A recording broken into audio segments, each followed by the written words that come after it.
A very good evening to you and welcome to the news. I'm Iberi. We've got another headlines. Governor Obiano reassures on completion of Nkwozu Ezinifite erosion control project. State Assembly passes bill on disability matters. Vice President Osibajo to preside over new national minimum wage meeting Tuesday next week. Belgium records first cases of African fever. And now details of the news. Obiano reassures on completion of Nkwozu Ezinifite erosion project. Governor Willie Obiano says the ongoing control works on an erosion site at Nkwozu Ezinifite in Nnewi South Kantel area will be completed on schedule. The governor made this known yesterday when he inspected the project. Government House correspondent Kenechukwu Ofomo was there and reports that the road, which was initially caught in two by erosion, has been joined again through the state's government intervention. We have details. Governor Obiano, who explained that the visit was to see how far the contractor has gone in controlling the gully, expressed satisfaction with what has been done on ground. He noted that his government had to intervene immediately on the site because the erosion poses a major threat to inhabitants of the area, assuring that the control works will be completed soon. I would like to say that I'm in Ezinifite to inspect the erosion project that has eaten away this major road. This erosion project is a massive one, as you can see. It's a 10-story building there, Obulia. And you can see the threat posed to those houses there, which has been salvaged now. So I'm happy that Dennis Brown, the contractor, is working. So the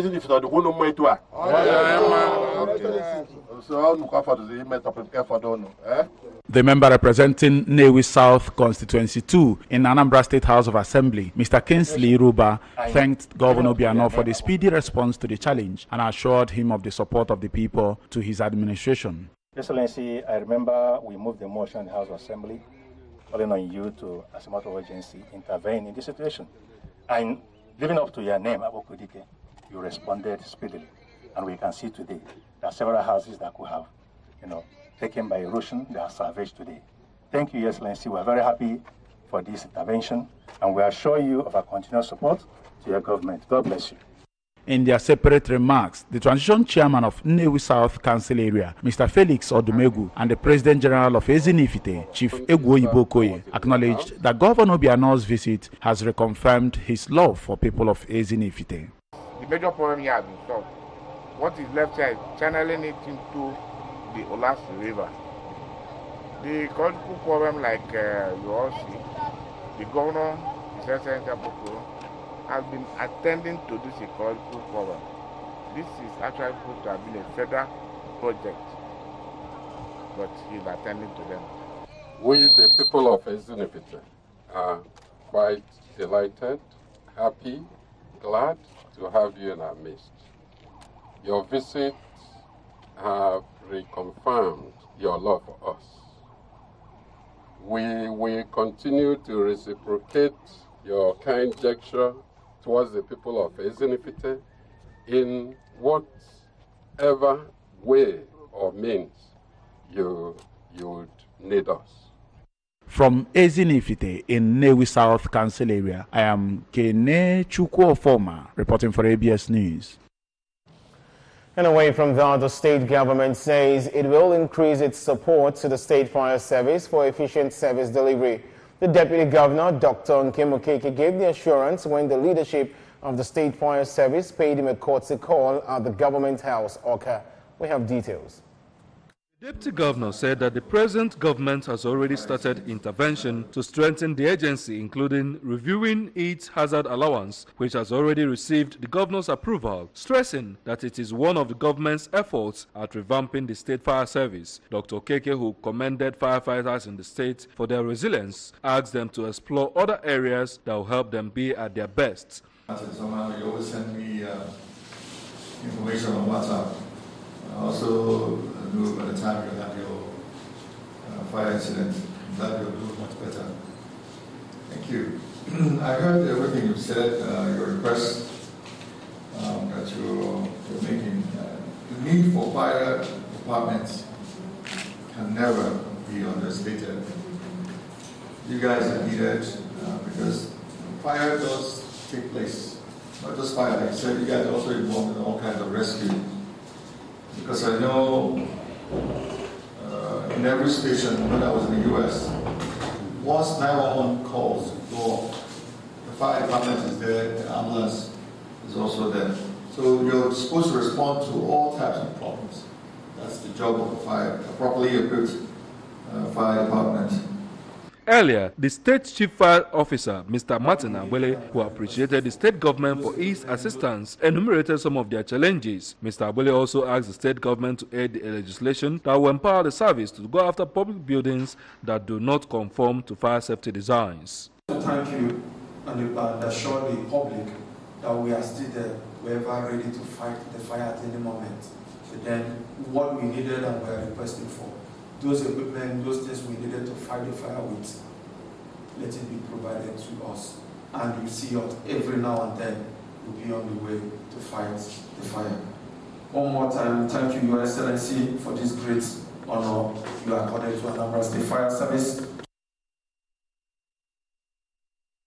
The State House of Assembly has passed a bill for a law to provide for full integration of persons living with disabilities into the society. The bill, which was sponsored by the member representing Nnewi South Constituency 1, Mr. Kingsley Iroba, and 22 others, was passed during yesterday's plenary in Awka. House of Assembly correspondent Chukwemeka Modwin was there and now reports that the bill stipulates that government shall take appropriate steps to ensure that all persons living with disabilities have good standards of living, including adequate food, clothing, and housing. On the bill, the Deputy Speaker, Sir Harford Oseke, revealed that the bill also provides that any person living with disabilities shall not be discriminated against, adding that anybody who subjects a person living with disabilities to prejudices or harmful practices, including those based on sex, work, age, or tradition in any area of life, will be penalized.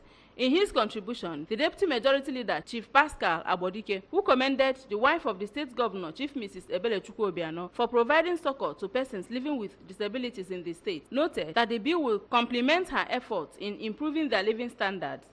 The member representing Orumba South Constituency, Princess Nikki Ugochukwu, who seconded the bill before its passage, described it as a positive step in a right direction.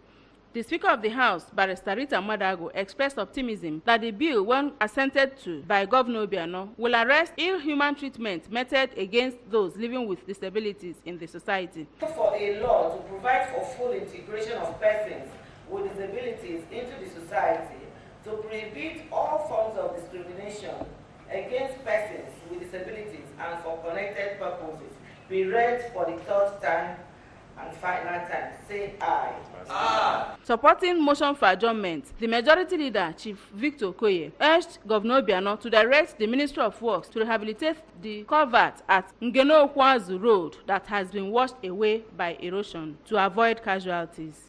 Speaker, you can remember here I moved a motion of urgent public importance about Ngeno-Okwazu post culvert, which is a road that links Anambra East and Anambra West together. Madam Speaker, up till now, they have not done anything about that very portion. And before you know it, that place will become impassable. So, Madam Speaker, I'm using this opportunity to call on the executive to urgently, Madam Speaker, move to that site and repair it before we hear another story. Thank you, Madam Speaker. Government, business, and economic activities went as usual in Awka, capital city of Anambra State, as some residents stayed away apparently for fear of a possible clash between security agencies and groups sympathetic to Biafra. The sit-at-home holiday followed a statement by the group that residents of the southeastern region should shun works, close their businesses, and stay indoors to protest the aftermath of the popular Operation Python Dance, a 2017 military operation that against the activities of the group in the region. Correspondent Daniel Ezigwe monitored the situation in Awka and now reports. Some popular bus stops and areas which before now boasted of heavy human and vehicular presence, including the Aroma Junction, Unizik Junction, and Packers bus stop, were unusually decongested, while most shops at the ever-busy Ekoka market were closed, with mostly roadside markets and other small businesses trying to eke out something from the quiet day. A commercial motorist at the Unizik Junction, Mr. Chidi Ige, said there was an average reduction in the number of passers-by in comparison with what it used to be. I put a like that because the team met since morning I can never show A tricycle rider, Mr. Christopher Ibe, observed that the partial absence of people and vehicles on the major roads of the state meant that some people were either being cautious or believed in the sit-at-home ideology. Oh, just on the line now. So also on the main road now. So I told them never passing the them never since. Banks within and outside the capital were also closed, with the exception of the automatic teller machine ATM outlets where customers formed long queues. Mr. Chukwuemeka Ejiofor, a trader at the Ekoka area who was observing the directive, said that the unusual traffic decrease in the area is very significant to observing residents. Today, like before.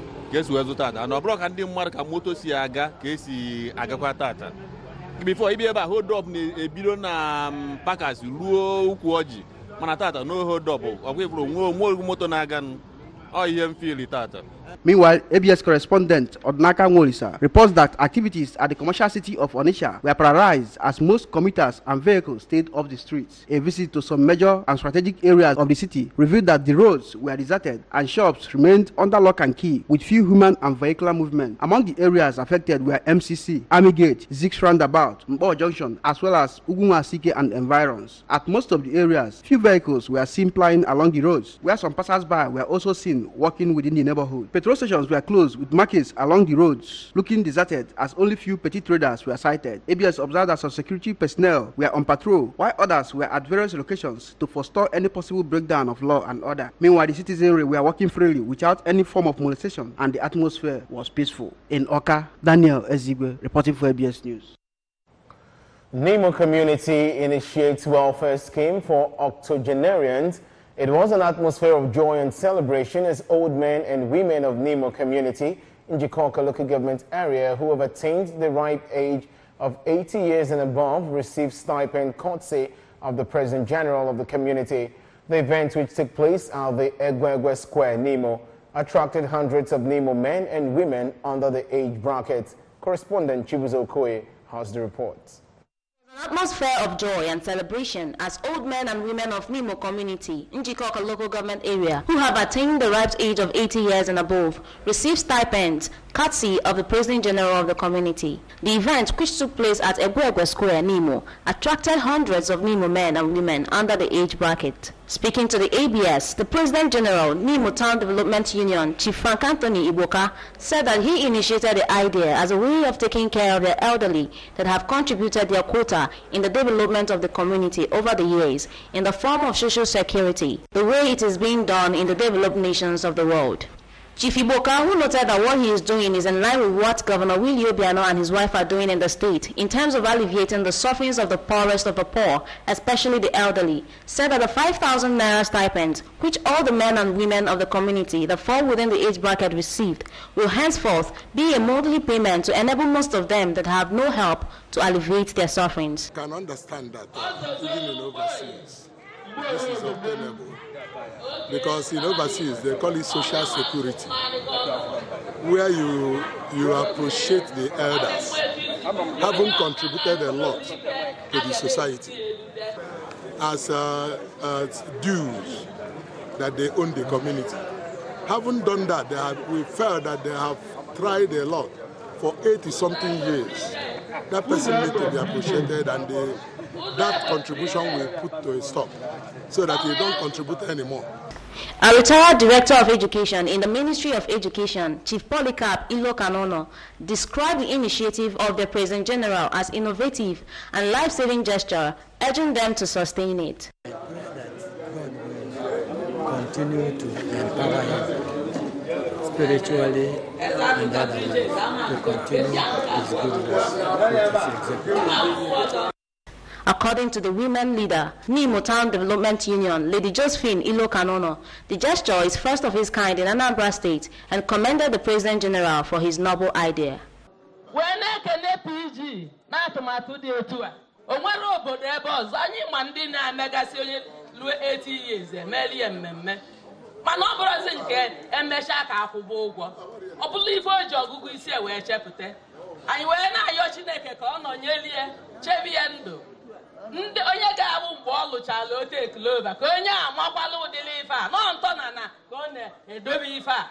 Two of the beneficiaries, Mr. Jerome Isigwe and Veronica Otie, prayed God to bless the President General for initiating such a wonderful idea.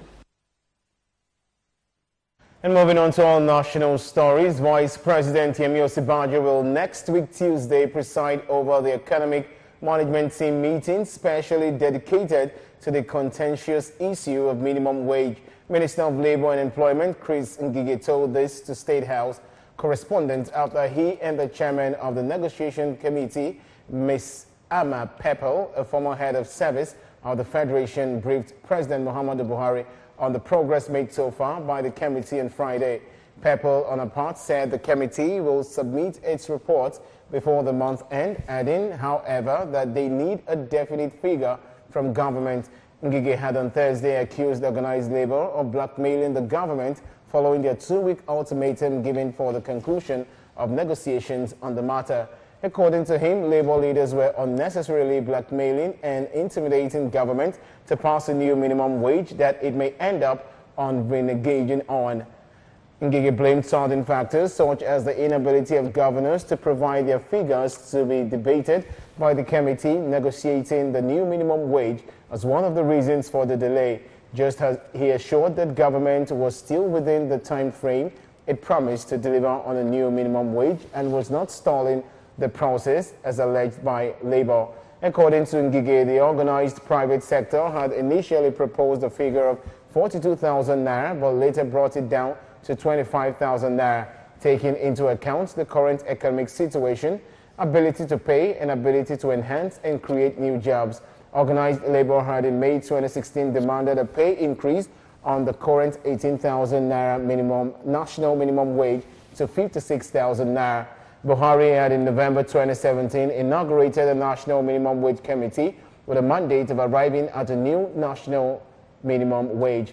The federal government had assured workers during the 40th anniversary celebration of the NLC earlier in February that workers should expect a new national minimum wage by September. And still on the foreign scene, Minister of Finance Kemi Adeosun has reportedly resigned from the administration of President Muhammadu Buhari.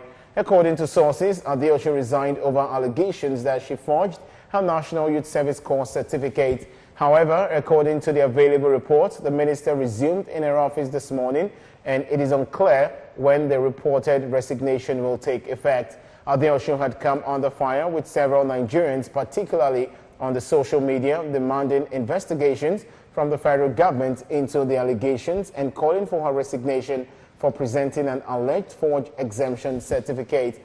The reports claim that the finance minister, who did not participate in the one-year National Youth Service, allegedly forged an exemption certificate several years after her graduation. The certificate, which is dated September 2009, was reportedly signed by an NYSC Director General, Yusuf Bomoy, who already left the scheme in January 2009. In November 2015, Adeosun was appointed as Minister of Finance under President Muhammadu Buhari after she had been cleared by the Department of State Services and by the Senate. A popular Nollywood actor, Mr. Yul Edochie, has encouraged upcoming actors to make commitment and passion their watchword in order to excel in the film industry. Mr. Edochie, who is also the Senior Special Assistant to the Governor on Creative and Entertainment Media, spoke during a masterclass with the ABS Film Academy students on acting in Oka. Correspondent Emmanuel Okonkwo completes the story. Mr. Edochie charged the students of the academy to make passion their drive and not material gains in order to survive and become stars of their dreams. He emphasized on the need for the students to be focused and consistent despite challenges they might face in their pursuit for excellence. Mr. Edochie advised them to read widely, train themselves regularly, and study already existing stars in the industry in order to build and develop their talents and as well widen their scope of knowledge, pointing out that quality is what makes an actor popular. He also urged them to be conscious of their appearance and to train their voices, as body and voice are key in film industry. For somebody who wants to attain that level you want to be at up there, it shouldn't stop you. What should motivate you is the passion, wanting to be there, wanting to get to the top. In Oka, I am Emmanuel Okonkwo, reporting for ABS News. And moving on to the foreign scene, Belgium has confirmed a small outbreak of African swine fever near the border with France, marking the arrival of the disease in Western Europe. Belgium's Department of Agriculture and Fisheries confirmed in a statement that 2 cases of African swine fever had been found in wild boar in the municipality of Etel. The department stressed that the disease does not affect humans, but said officials were working to prevent the spread of the virus through wild boar and to pig farms. African swine fever causes hemorrhages in pigs and is usually fatal, with the most severe strains of the disease known to kill nearly 100% of those infected. There is no cure for the disease, meaning that infected pigs must be slaughtered.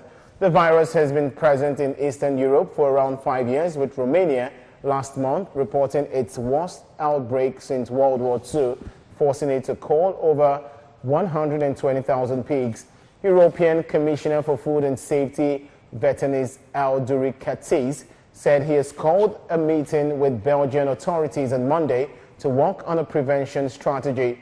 The outbreak has caused alarm in neighboring France, with the Ministry of Agriculture issuing a statement saying it represents a new progression of the disease with considerable economic stakes for the French agri-food chains. The EU is collectively the world's second largest pigment producer after China and the largest exporter, with most of its pork industry concentrated in Germany, Denmark, France, and Spain. And now for sports news, Golden Eaglets of Nigeria will on Saturday hope to beat arch rival Ghana in the final of the WAFU UEFA Zone B qualifiers, with striker Olakunle Olusegun Jr. leading the race to win the Golden Boot award. Olusegun currently tops the goal-scoring charts with 4 goals and will look to increase that tally against the Black Starlets.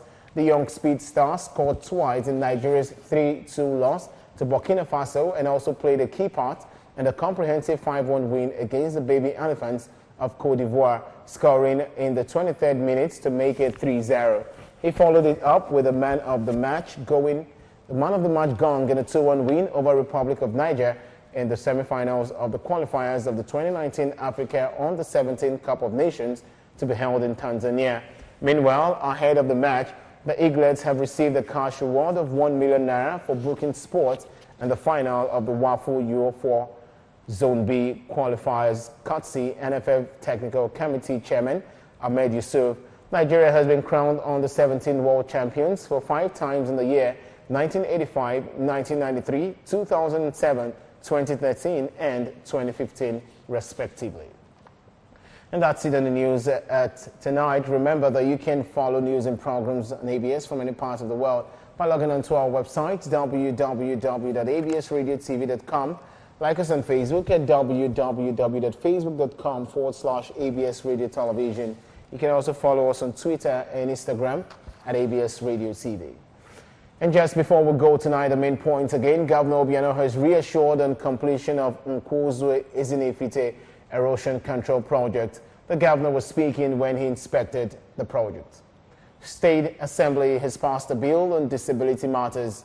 Vice President Osibajo will preside over a new national minimum wage meeting Tuesday next week.